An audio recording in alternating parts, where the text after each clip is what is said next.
Hello everyone, yes you are on the light place. आज हम cover up करने वाले हैं हमारे क्लास 11th का फाइनेंशियल अकाउंटिंग पार्ट 1 में चैप्टर 2। सो चैप्टर 2 का फर्स्ट पार्ट हमने ऑलरेडी कवर अप कर लिया है। थ्योरी बेस ऑफ अकाउंटिंग काफ़ी डिटेल में डिस्कस किया है and I believe and I make you a promise कि आज के सेशन में भी आपको काफ़ी अच्छी नॉलेज मिलने वाली है और आपका जो कॉन्सेप्चुअल अंडरस्टैंडिंग है वो काफ़ी स्ट्रॉन्ग होने वाला है। तो चलिए स्टार्ट करते हैं हमारा आज का टॉपिक। और आज हम कौन से टॉपिक को डिटेल में डिस्कस करने वाले हैं, एक बार ब्रीफ आउटलाइन करते हैं। ये आपका चल रहा है चैप्टर 2। कंप्लीट अकाउंट्स को कवर अप करेंगे time to time. Basic concepts in accounting के बारे में हमने लास्ट सेशन में ऑलरेडी हाईलाइट्स ले लिए थे। आज कवर अप करेंगे बेसिक कॉन्सेप्ट्स ऑफ अकाउंटिंग में हमारे जो टॉपिक हैं बिजनेस एंटिटी कॉन्सेप्ट, ठीक है। उसके बाद money measurement concept, going concern concept, accounting period concept, cost concept and duality concept. यानी ये सारे कॉन्सेप्ट्स को आज हम काफ़ी अच्छे से कवर अप करने वाले हैं। सो इस सेशन का मैक्सिमम बेनिफिट लें और अगर कोई क्वेरी है तो उसे अपने साथ लेके नहीं जाएंगे, उसे कमेंट सेक्शन में पूछ के आप क्लियर करेंगे। तो चलिए स्टार्ट करते हैं हमारा आज का सेशन। तो बेसिक अकाउंटिंग कॉन्सेप्ट क्या है, हमने ऑलरेडी समझा था ये कि भाई अकाउंटिंग में बहुत चीज़ें, कुछ रूल्स हैं, कुछ आइडियाज़ हैं जो लॉन्ग टाइम से हमारे साथ चल रहे हैं। सो अकाउंटिंग जो कॉन्सेप्ट ये हमारे पास है, ये कुछ एजम्पशंस हैं और कुछ ब्रॉड वर्किंग रूल्स हैं जो हमारे अकाउंटिंग प्रोफेशनल्स वाले इसे कॉन्टिन्यूसली यूज़ करते हैं। तो सबसे पहला जो हमारा अकाउंटिंग कॉन्सेप्ट, ये हमारा एक कॉन्सेप्ट है, इसे हम अंडरस्टैंड करेंगे।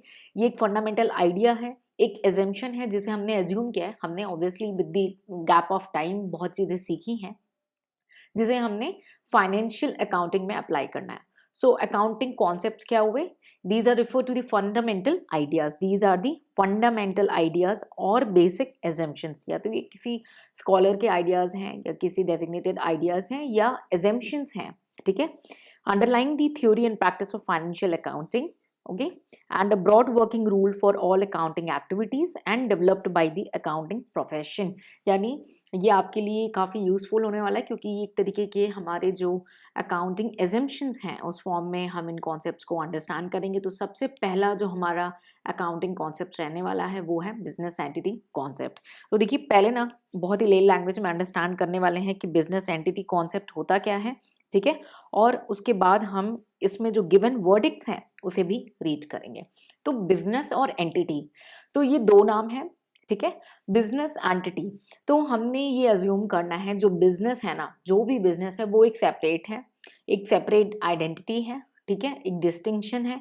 और एंटिटी जो है जो वो एक अलग है अपने ओनर से। तो बिजनेस जो है हमारा, आप अगर आपका कोई मानिए एक शॉप है, ठीक है, आप नॉर्मली किसी भी शॉप पे जाओ, आप क्लोथिंग परचेज करते हो, आप ग्रोसरीज परचेज करते हो, तो जो ओनर है उसकी एक आइडेंटिटी अलग है। मानिए कि एक शॉप है जो कि रिटेल शॉप है, ठीक है, उसका से नेम है XYZ गारमेंट्स, ठीक है। आप कोई गारमेंट के शॉप पे जा रहे हो, XYZ गारमेंट उसका नाम है और वहां पे एक उसका ओनर बैठा हुआ है।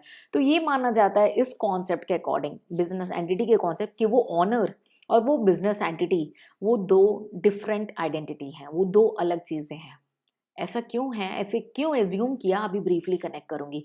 ये एजम्पशन इसलिए किया गया कि बिजनेस एक सेपरेट, डिस्टिंक्ट और एक डिफरेंट एंटिटी है अपने ओनर्स के साथ, क्योंकि इसकी मदद से ये आइडेंटिफाई होता है कि भाई ओनर जब आया था ना, उसी ने इस बिजनेस को चालू किया और उसने कुछ पैसे दिए होंगे, कुछ स्टॉक लेकर के आया होगा, कुछ फर्नीचर लेकर आया होगा, हो सकता है लैंड भी दी होगी। ऐसे कई चीजें ओनर अपनी तरफ से कंट्रीब्यूट करता है ना। तो जब ओनर अपनी तरफ से ये सारी चीजें बिजनेस के लिए कंट्रीब्यूट करता है ना, और हम इसे एक सेपरेट आइडेंटिटी मानते हैं, तो बिजनेस के लिए वो सरदर्द है, वो एक लाइबिलिटी है, ठीक है, जो उसे वापस में रिटर्न करनी पड़ेगी उसको। उसके लिए या तो इंटरेस्ट पे करना पड़ेगा या रिटर्न करना पड़ेगा। और यही वजह है जब हम बैलेंस शीट बनाएंगे ना आगे चल के, अब बैलेंस शीट क्या होता है या फाइनेंशियल स्टेटमेंट प्रिपेयर करेंगे, वहाँ पे हम देखेंगे कि अरे ये जो ओनर ने पैसे दिए उसे हमने बोला कैपिटल और उसे हमने दिखाया हमारे लाइबिलिटी साइड में। डोंट वरी, कैपिटल क्या होता है, लाइबिलिटीज क्या होता है, इन सारी चीज़ों को काफ़ी डिटेल में कवर अप किया हुआ है। इन सेशंस का मैक्सिमम बेनिफिट लेंगे, आप कंप्लीट सीरीज को देखेंगे, आई प्रॉमिस यू आपको काफ़ी अच्छी कमांड होने वाली है। क्योंकि आपकी जो नॉलेज है ना, अब आपको सिर्फ 12th में परसेंटेज नहीं चाहिए, you have to qualify good entrance exams, है ना। तो आपको उसमें ये नॉलेज आपके लिए डेफिनेटली फ्रूटफुल रहने वाली है। एक बार क्विक रीडिंग करते हैं, आई बिलीव आपको एक बेसिक आइडिया आ गया होगा कि बिजनेस एंटिटी होता क्या है, ठीक है। तो चलिए रीडिंग करते हैं।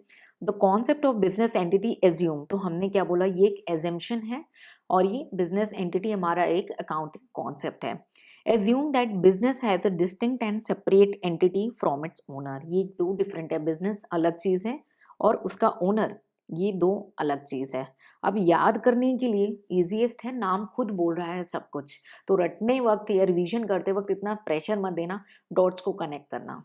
ठीक है, it means that for the purpose of accounting the business and its owner are to be treated as two separate entity. ठीक है, तो ये दो सेपरेट एंटिटीज हैं। Keeping this view in mind, when a person brings some money as a capital into the business, in accounting records it is treated as liability for the business owner. यानी एक example दे रहा है कि भाई जब हमारा owner कुछ पैसे लेकर के आता है तो उसे हम क्या बोलते हैं, कैपिटल, और उसे बुक्स ऑफ अकाउंट में कैसे दिखाते हैं, एज अ लायबिलिटी। ठीक है, one separate entity, that is an owner, is assumed to be giving money to the another distinct entity, यानी एक different identity को, that is a business unit. Similarly, when the owner withdraw any money, withdraw यानी जब owner को कभी कुछ अपने personal need के लिए ना पैसों की जरूरत होती है, वो विड्रॉ नहीं करता है, यानी उसमें से पैसे निकालता है, ठीक है, from the business for his personal expense. ध्यान दीजिएगा, पर्सनल एक्सपेंस के लिए निकालता है, तब हम उसे बोलते हैं ड्रॉइंग्स। ठीक है, and it is treated as reduction of owner capital, यानी हमारे ओनर की जो कैपिटल है ना, जब वो कैपिटल लेकर के आता है, पैसे लेकर के आता है, तो ओनर की कैपिटल बढ़ जाती है, लेकिन जब वो खुद के लिए पैसे निकालता है तो ओनर की कैपिटल गिर जाती है। प्रॉफिट होगा तो बढ़ती चली जाएगी, है ना, and consequently a reduction in the liabilities of the business. ठीक है, so the accounting records are made in the books of account from the point of view of the business unit and not from the owner। ठीक है, तो हम जब books of account बनाएंगे ना, जो भी, अगर मैं विद टाइम टू टाइम आप बैलेंस शीट बनाओगे, कंपनी के P&L बनाओगे, जर्नल एंट्री पास करोगे, ये सब कैसे करोगे, क्या सोच के करोगे, आप ये सोच के करोगे कि ये एक बिजनेस ऑर्गेनाइजेशन, एक बिजनेस यूनिट है, ना कि एक ओनर की तरह। ठीक है, ध्यान दीजिएगा, ये काफ़ी छोटे छोटे पॉइंटर्स हैं जो आपकी लाइफ टाइम की अकाउंटिंग को स्ट्रॉन्ग करता है। नो मैटर आप किसी भी एग्जाम के लिए प्रिपेयर करो, कितनी भी हायर स्टडीज़ के लिए जा रहे हो, अगर आपकी कॉन्सेप्चुअल अंडरस्टैंडिंग स्ट्रॉन्ग है ना, सो आपको कभी अकाउंट्स रटना नहीं पड़ेगा। मैंने एक्स स्टूडेंट देखे हैं जो higher level of the studies करते बट अकाउंट्स को याद कर रहा होता है। ठीक है, सो हमने बिजनेस यूनिट की तरह जो है उन एंट्रीज को पास करना है। The personal asset and liabilities of the owner are therefore not considered while recording and reporting the asset and liability of the business, because we are taking the things as a business. Similarly, personal transaction of the owner are not recorded in the books of the business unless it inflow and outflow of the business fund, यानी जो business से related है, जो business में आएगा, जो business से जाएगा, सिर्फ उसी की एंट्री होने वाली। यानी business entity concept at end में कॉन्क्लूड क्या करता है कि भाई जो मालिक है वो अलग है और ये एक बिजनेस ऑर्गेनाइजेशन XYZ लिमिटेड। देखो, मालिक तो फॉर से आप रिटायरमेंट ले लेता है, ओनर क्या है, रिटायरमेंट ले लेता है, उसके बाद कहा क्या है, जनरेशन टू जनरेशन काम चलता चला जाता है, हम देखते हैं ना। तो बिजनेस एंटिटी एग्जिस्ट करती है, ठीक है, और जो ओनर है वो चला जाता है। ठीक है, सो कॉन्सेप्ट ये इसलिए आया कि इनको दो सेपरेट आइडेंटिटी बना दी और बिजनेस एंटिटी चलती जाएगी, ओनर तो आते जाते रहेंगे। क्लियर है? सो आई बिलीव ये कॉन्सेप्ट आपको क्लियर हो चुका होगा और कोई भी चीज़ ना याद नहीं करनी है, आपको यहाँ पे अंडरस्टैंड करनी है। कोई डाउट है उसे प्लीज़ क्लियर करके जाएंगे। नेक्स्ट जो कॉन्सेप्ट हम कंसिडर करने वाले हमारे आज के सेशन में वो है मनी मेजरमेंट कॉन्सेप्ट। ये अगेन अपने नाम में कुछ बोल रहा है, जो मनी में मेजर होगा, जो पैसों में तोला जाएगा, उसी कॉन्सेप्ट को हम अंडरस्टैंड करेंगे, वही जो डीलिंग्स हैं उसे बुक्स ऑफ अकाउंट में रिकॉर्ड करेंगे। For example sale of goods, तो जब सेल किया तो पैसे गए, तो मनी के फॉर्म में है, मनी में मेजर हो सकता है, इसलिए बुक्स ऑफ रिकॉर्ड अकाउंट्स में हम उसे दिखाएंगे, है ना। यहीं पे अगर हम क्या करेंगे, अपॉइंटमेंट ऑफ मिस्टर एक्स, तो ये मनी में मेजर नहीं हो रहा, इसलिए हम क्या करेंगे, इसे बुक्स ऑफ अकाउंट में नहीं दिखाएंगे। तो कॉन्सेप्ट की जो टर्मोलॉजीज है ना वो खुद एक्सप्रेस करिए, जो मनी में मेजर होगा उसी को हमें अपने अकाउंटिंग रिकॉर्ड्स में दिखाना है। तो क्विकली इन वर्डिक्स को रीड कर लेते हैं।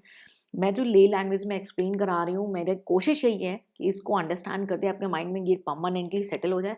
सिर्फ एक रिक्वेस्ट है, वीकेंड आते आते एक बार क्विक रिविजन जरूर कर देना, ठीक है। Money measurement concept, the concept of money measurement state that only those transactions and happening, those transactions, ठीक है। आई बिलीव आपको याद हो ट्रांजैक्शन एंड इवेंट क्या होता है।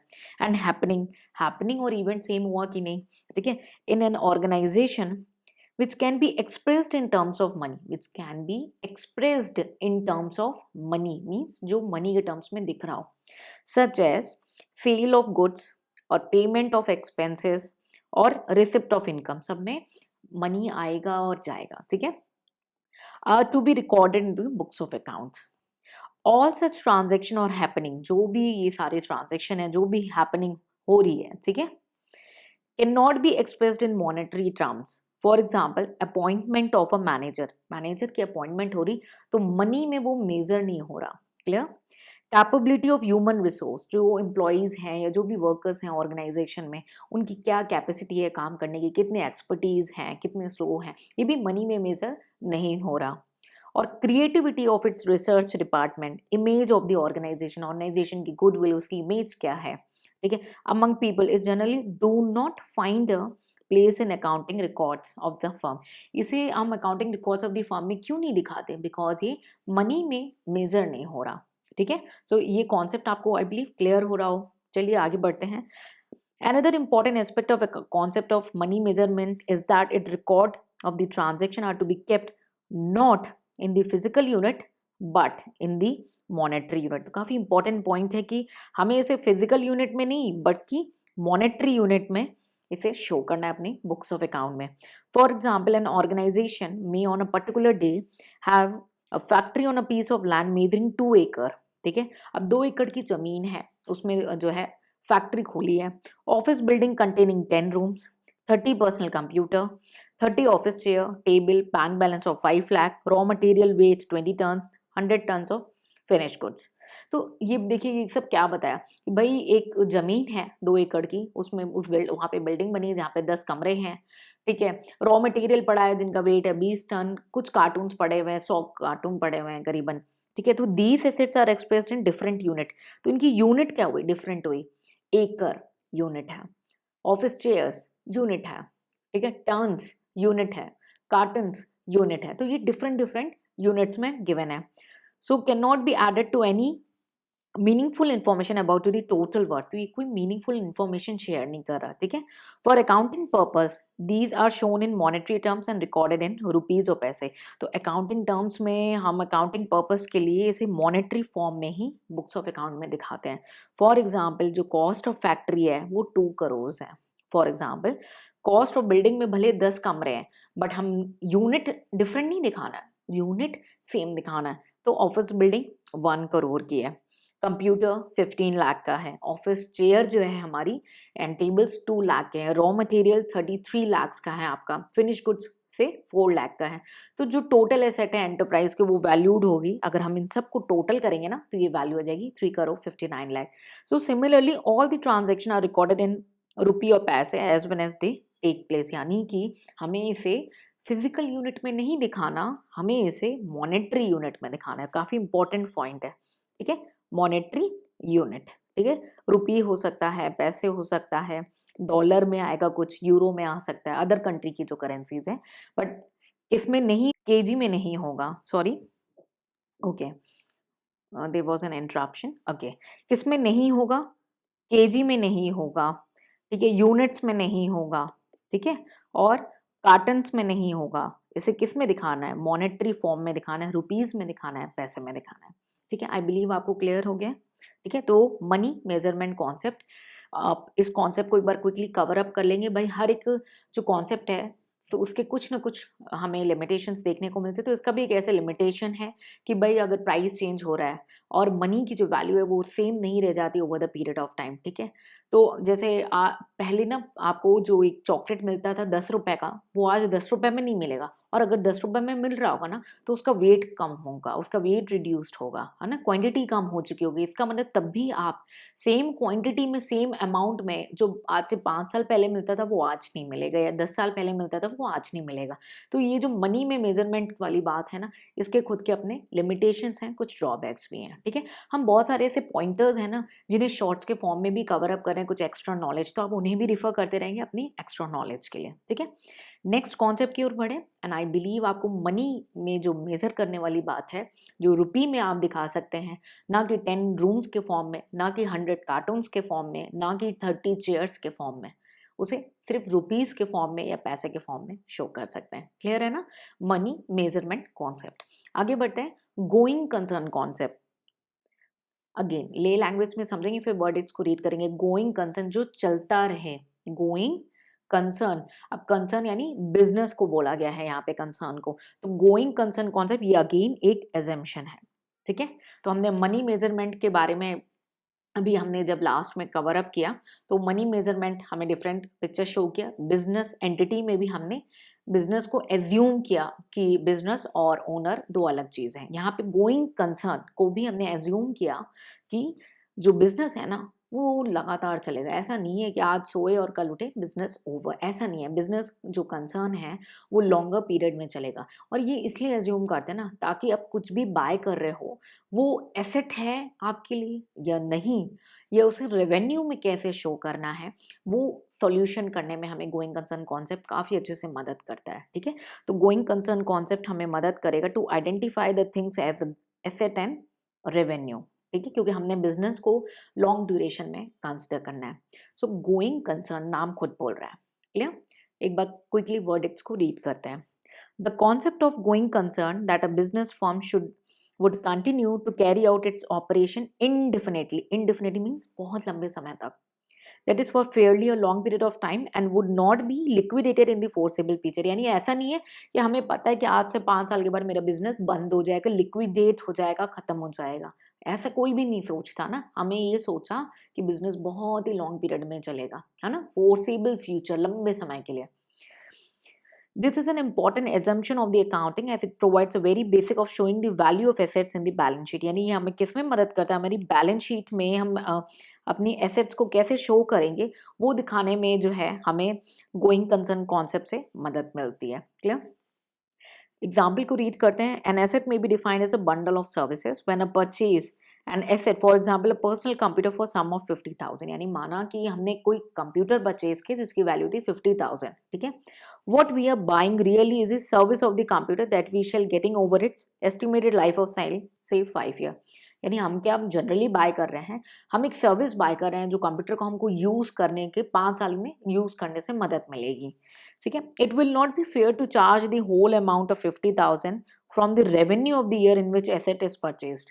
अब ये सही नहीं होगा ना कि आपने कंप्यूटर जैसे लिया, आपने ह्यूज अमाउंट पे की 50,000, और आप पूरे के पूरे 50,000 से जो आप सर्विस अपनी रेंडर कर रहे हैं वो पूरे के पूरे 50,000 आप जो है रेवेन्यू की तरह दिखा दो। ऐसा तो पॉसिबल नहीं है कि पूरे 50,000 को आप रेवेन्यू दिखा दो।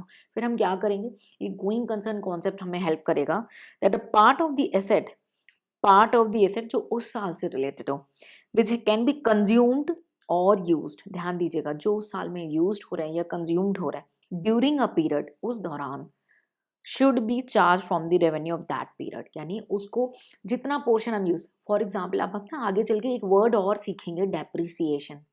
बस एक आपके माइंड में ये वर्ड डाल रही हूँ, आगे काफ़ी अच्छे से एक्सप्लेन करूंगी, ठीक है। तो हम क्या करते हैं, पूरे पूरे एसेट को नहीं रेवेन्यू मानेंगे, उस साल में जितना यूज हुआ है ना, जितना पोर्शन यूज हुआ सिर्फ उतने को रेवेन्यू में दिखाएंगे। Clear? So the assumption regarding continuity, ठीक है, जो ये एजम्पशन लिया regarding continuity as a going concern concept, ठीक है, of business allows us to charge from the revenue of a period only that part of the asset which has been consumed or used to earn that revenue in that period and carry forward the remaining amount to the next years। ठीक है, यानी कि assets में जो हम जितना उस साल में हमने कंज्यूम किया, जितना यूज़ किया, उसी को रेवेन्यू में दिखाएंगे हम, और बाकी जो बैलेंस बचेगा उसे कैरी फॉरवर्ड करते जाएंगे। कब तक? जब तक कि उस एसेट की लाइफ होगी। फॉर एग्जाम्पल हमारे इस करंट केस में उसकी लाइफ कितनी है, 5 ईयर्स है, ठीक है। Thus, we may charge 10,000 every year for 5 years from the profit and loss account. In case of continuity assumption is not there, the whole cost will need to be charged from the revenue of the year in which asset was purchased। अगर ये concept नहीं होता तो पूरे के पूरे 50,000 का जो एसेट लिया था हमें नहीं चाहकर भी अपना रेवेन्यू अकाउंट में दिखाना पड़ता और हमारे पास कोई एसेट ही नहीं होता, ठीक है। तो गोइंग कंसर्न कॉन्सेप्ट की वैल्यू आप समझ रहे हो, इसकी काफ़ी ज़्यादा वैल्यू है, ये हमें मदद करता है कि भाई बिजनेस बहुत लंबा चलने वाला है और हर साल सिर्फ जितना यूज़ कर रहे हो उतना ही अपने बुक्स ऑफ अकाउंट में दिखाओ। क्लियर है? ओके। नेक्स्ट है अकाउंटिंग पीरियड। अगेन नाम खुद ही बता रहा है अकाउंटिंग पीरियड, यानी समय के बारे में बता रहा है कि हमें एक समय तय किया हुआ है हमारे कंपनीज एक्ट के अकॉर्डिंग कि हमारी जो अकाउंट्स है ना, जो हमारी बुक्स ऑफ अकाउंट है, कुछ दौरान के लिए हमें बनानी है। मतलब एक स्पैन ऑफ टाइम जो है वो प्रिपेयर्ड होता है और इस स्पैन ऑफ टाइम को, इस इंटरवल ऑफ टाइम को हम अकाउंटिंग पीरियड बोलते हैं। फॉर एग्जांपल आपने बहुत ही आराम से सुना होगा ना, हर साल में हमें बैलेंस शीट बनानी है, हर साल में हमने पीएनएल। देखिए कई बार इंटरविनिंग पीरियड यानी इन बिटवीन भी बनती है, बट मेनली हर साल में तो ज़रूर बनती है ना। तो अकाउंटिंग पीरियड क्या हुआ, ये जो ड्यूरेशन है ना, इसको हम बोलते हैं अकाउंटिंग पीरियड। क्विकली रीड करते हैं, इसमें ज़्यादा कुछ नहीं है।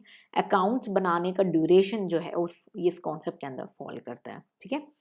Accounting period refer to the span of time at the end of which the financial statement of an enterprise are prepared to know whether it has earned profit or incurred the losses during the period and what exactly the position of asset and liability at the end of period। यानी कि एक ये समय है, ये gap, time gap है जिसके and में हम फाइनेंशियल स्टेटमेंट यानी बैलेंस शीट वगैरह प्रिपेयर करते हैं, एक बिजनेस एंटरप्राइज प्रिपेयर करती है ताकि वो जान सके कि उसे उस साल में फ़ायदा यानी प्रॉफिट या नुकसान तो नहीं हुआ, और एसेट की क्या स्टेटस है, कितनी लाइबिलिटीज़ बढ़ी हैं या घटी हैं, वो एंड ऑफ द पीरियड में उन्हें पता चल सके, ठीक है। सच information is required by different user. इस इन्फॉर्मेशन की ना हमारे डिफरेंट, जो हमने ऑलरेडी लास्ट सेशंस में कवर अप किया हुआ है, इंटरनल एंड एक्सटर्नल यूजर, उनको ज़रूरत पड़ती है क्योंकि वो time to time decision making करते हैं at regular interval for various purpose, has no firm can wait for long to know the financial result at various decision and are taken at regular interval on the basis of such information.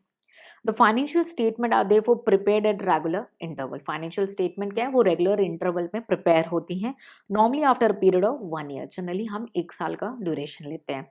So the timely information is made available to the user and this interval is called the accounting period. Clear? Companies act है, एक हमारा law है जिसे हम companies act 2000, I believe आपने कहीं सुना हो, नहीं सुना हो तो डोंट वरी, या विद टाइम टू टाइम आप जब अपने लाइफ स्पैन में आगे बढ़ते जाओगे अकाउंट्स की लर्निंग में तो आप इसको अच्छे से कवर अप करोगे। तो कंपनीज एक्ट क्या है ना, हमारे कंपनी को चलाने के लिए ना एक रूल्स बने हुए हैं, उस लॉ में, उस लॉ को हम बोलते हैं कंपनीज एक्ट 2013, ठीक है। उसके बाद इनकम टैक्स एक्ट, तो आप लोग ने कई बार घरों पे सुना होगा इनकम टैक्स लगता है जिस पर टैक्स हम पे करते हैं। कई बार आप कहते हैं ना कुछ बेकरी के सामान लाते हो तो आप जीएसटी पे करते हो, आपने आराम से सुना होगा जीएसटी, तो वो इनडायरेक्ट टैक्स है। और जो हमारी इनकम पे लगता है उसे हम इनकम टैक्स बोलते हैं, ये एक तरीके का डायरेक्ट टैक्स है। Don't worry, in the complete procedure हम जब आगे बढ़ते जाएंगे हमारे सीरीज में तो आपको इन सारे टॉपिक्स को मैं डिटेल में कवर अप कराऊंगी, ठीक है। Required that the income statement should be prepared annually. ये दोनों ही जो लॉ है ना, ये दोनों ही जो एक्ट हैं, ये कंपनीज और बिजनेस को बोलते हैं कि भाई हर साल आपको अपने अकाउंटिंग रिकॉर्ड्स को प्रिपेयर करना है। क्लियर है?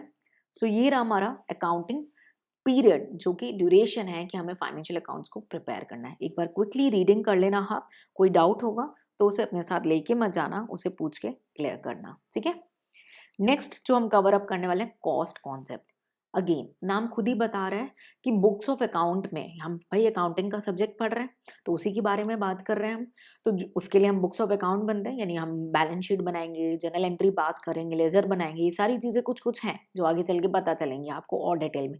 इसने बोला एसेट बाय करो ना तो कॉस्ट में दिखाओ। क्यों, ऐसा क्यों करें भाई, आपने जब खरीदा था ना आपको बिल मिला था और उस बिल में से देख करके आप तुरंत एंट्री पास कर सकते हो और पकड़े जा सकते हो कि आपने सही वैल्यू पे दिखाया है या नहीं दिखाया। तो कॉस्ट कॉन्सेप्ट क्या बोलता है भाई, आपने जब एसेट को परचेज किया ना जिस प्राइस पे, उस परचेज प्राइस यानी उस कॉस्ट प्राइस पे आपको अपने बुक्स ऑफ अकाउंट में उसे दिखाना है।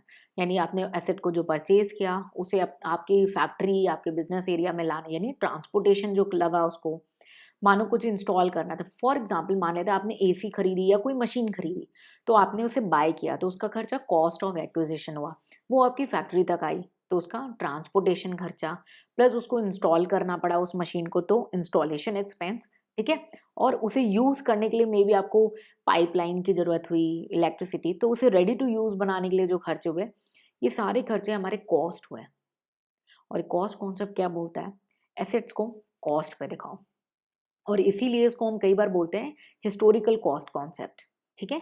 कॉस्ट कॉन्सेप्ट और हिस्टोरिकल कॉस्ट कॉन्सेप्ट, ठीक है, यानी मार्केट में जो भी वैल्यू चल रही हो आज से 4 बार, हमें कोई मतलब नहीं है, इस कॉन्सेप्ट को कोई मतलब नहीं है, ये हिस्टोरिकल कॉस्ट पे ही चलेगा, यानी कॉस्ट कॉन्सेप्ट पे ही चलेगा।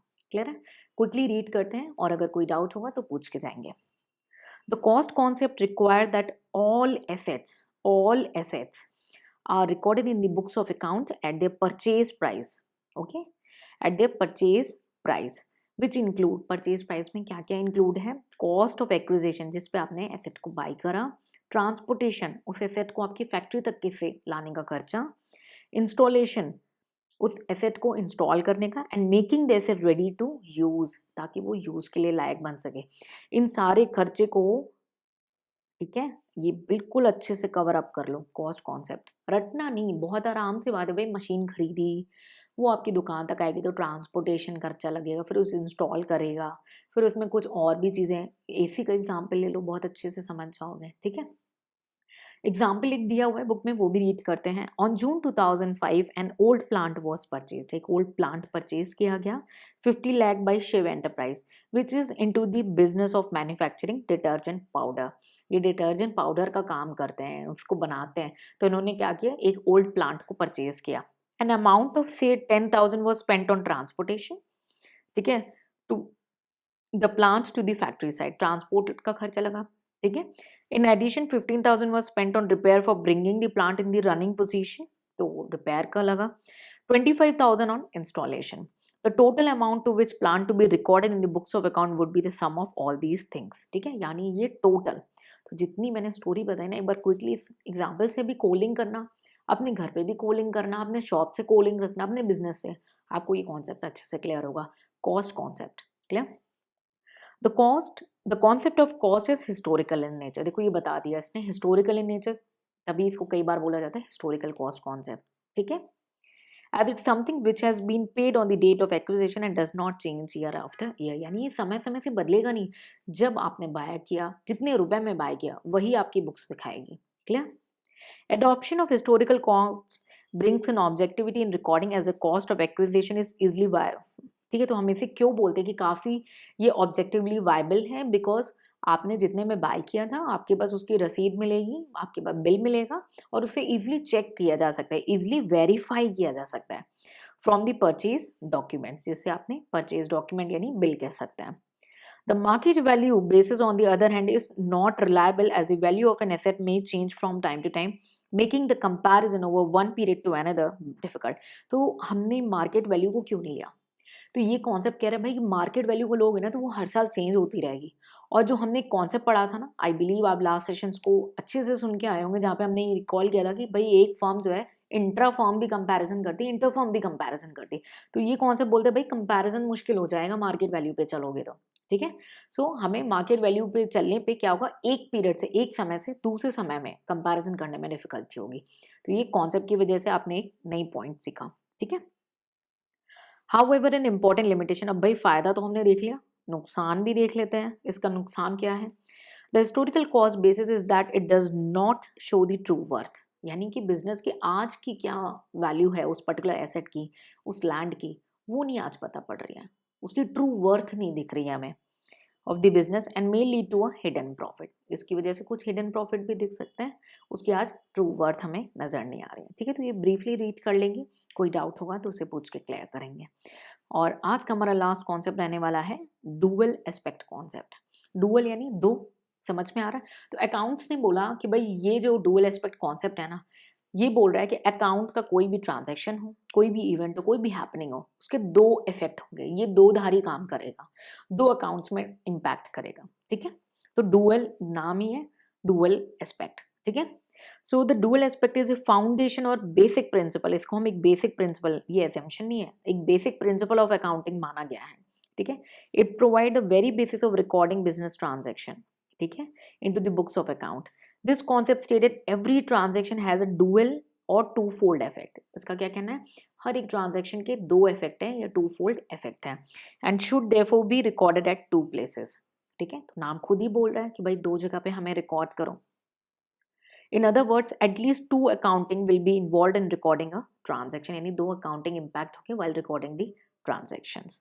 ठीक है, तो एक ब्रीफ एग्जाम्पल है, आप इसे एक बार रीड कर लेंगे, कोई डाउट होगा तो आप क्लियर कर लेंगे ठीक है, बिकॉज मैं चाहती हूँ कि मैं जब ले लैंग्वेज में समझाती हूँ तो आपको वो क्लियर होता है कि नहीं। तो एक बार इसको रीड करना है आपको, एग्जाम्पल को, कोई डाउट होता है तो उसे क्लियर करके जाना है। ठीक है, तो this dual effect take place in case of all the business transaction. किसी भी तरीके का, ऐसा नहीं है कैश में होगा, ये केवल क्रेडिट में नहीं होगा या प्रॉफिट्स में होगा, रेवेन्यूज या एक्सपेंसेस में नहीं होगा, नहीं, हर एक तरीके के ट्रांजेक्शन में हमें डुअल इफेक्ट दिखेगा।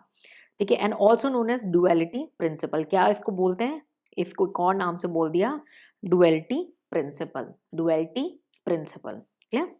The duality principle is commonly expressed in term of fundamental accounting equation. तो इसी वजह से हमारे पास, इस कॉन्सेप्ट की वजह से हमारे पास आता है, डुअल कॉन्सेप्ट की वजह से, asset is equal to liabilities plus capital. Last sessions में हमने लायबिलिटीज क्या होती है, एसेट क्या होता है, ये सारी चीजें ऑलरेडी डिस्कस करके रखे हैं। ठीक है, तो asset is equal to liability, यानी जो हमारे पास बिजनेस के एसेट है ना, वो लायबिलिटी और कैपिटल दोनों का मिला के इक्वल है। लायबिलिटी यानी हमारे जो ओनर्स की इक्विटी है, जो कैपिटल है।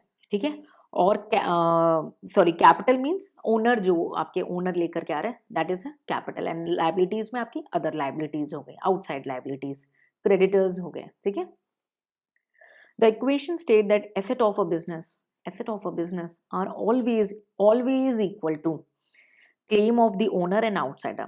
claim of the owner and outsider यानी ओनर जब आया था ना, उसने हो सकता है पैसे लाया हो, कुछ स्टॉक भी लाया हो, लैंड भी लाया हो, कुछ भी लाया हो। तो ओनर जो लाया प्लस जो बाहर वालों को हमें पैसे देने हैं, मानो हमने कुछ परचेज किया और उसके पैसे नहीं दिए, बोले हफ्ते भर बाद देंगे, 1 महीने बाद देंगे, तो वो क्रेडिटर हो गया, है ना। तो आउटसाइडर ओनर हो और जो आपके क्रेडिटर्स हो और आपके ओनर हो, इन दोनों के हमेशा ऑलवेज ऑलवेज, ऐसा नहीं है कि कभी होंगे कभी नहीं, ऑलवेज आपका एसेट के बराबर होगा। ठीक है, ऑलवेज होगा ये। The claim also called equity of the owner, termed as capital और ओनर्स इक्विटी। इसको किसी भी नाम से बुला सकते हैं, कैपिटल बोल सकते हैं, ओनर इक्विटी भी बोल सकते हैं। And the that of the outsider, अगर आउटसाइडर की बात करें तो दैट इज अ लायबिलिटी और a creditor equity. The twofold effect of each transaction affect in such a manner that the equality of both side of equation is maintained। ये हमेशा होगा। ठीक है, बैलेंस शीट को तो मैच करना ही पड़ेगा, यानी asset is always and always equal to the liability plus capital. Clear है। The twofold effect in respect of all the transaction must be duly recorded in the books of accounts of the business। In fact, the concept form the core of double entry system of accounting। हम ना अपने next chapters में double entry system को cover up करेंगे, वहाँ पे आप देखेंगे कि ये कॉन्सेप्ट आपके साथ चलेगा, एटलीस्ट ये पूरी अकाउंटिंग आपके लाइफ के चलेगा। नो मैटर आप किसी भी एग्जाम के लिए प्रिपेयर कर रहे हो, ये कॉन्सेप्ट आपके साथ चलने वाला है। सो आई बिलीव आज का जो हमारा टारगेट है वो आपको क्लियर हो चुका हो। अगर कोई डाउट है तो उसे कमेंट सेक्शन में पूछ के क्लियर करेंगे। इन सीरीज का मैक्सिमम बेनिफिट लें, जहाँ पे हम अकाउंट्स के साथ साथ इकोनॉमिक्स को भी कवर अप कर रहे हैं। तो इन सेशन का मैक्सिमम बेनिफिट लें, कोई डाउट कोई क्वेरीज हैं उसे पूछें और उसे क्लियर करके जाएं, ताकि एग्जामिनेशन हो, no matter your terminal exams हो आपकी, या आप किसी एंट्रेंस की तैयारी कर रहे हो, यू विल विन। अकाउंट्स आपकी डेली लाइफ का भी पार्ट हो सकती हैं, आपके फ्यूचर बिजनेस का भी पार्ट हो सकती हैं, तो उसकी बेस अच्छी होनी चाहिए। मेरी कोशिश यही है कि मैं आपको दी बेस्ट बेस दूँ। ठीक है, सो कोई क्वेरी है तो प्लीज़ उसे कमेंट सेक्शन में पूछ के क्लियर करें। मिलेंगे नेक्स्ट सेशन में, कुछ नया सीखेंगे। Till then take care, bye bye and Jai Hind.